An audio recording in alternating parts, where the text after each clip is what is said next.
Question was asked about how disaster-affected populations are not presented with any political agency.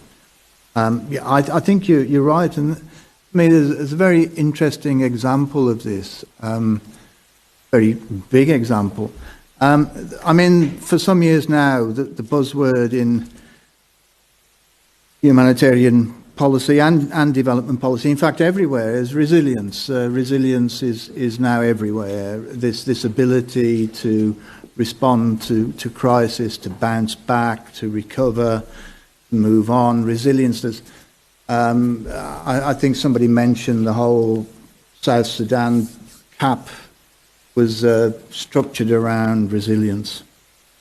It's interesting, isn't it? But if you look at the crisis in Syria,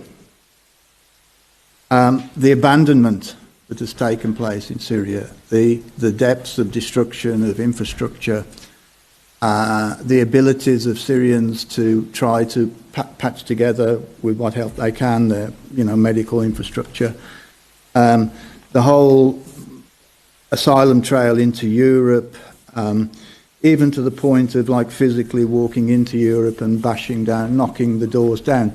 Now, on anybody's reckoning, this should be seen as resilience. Got to be. You never hear that word mentioned in relation to that crisis. Not once. Nobody calls it resilience. And it shows you how ideological this term is. Resilience is really a safe, adaptive thing where you don't ask questions, you just keep on adapting, doing things. Once you start knocking on the door, once you start shouting, you're just a troublemaker, you're not resilient.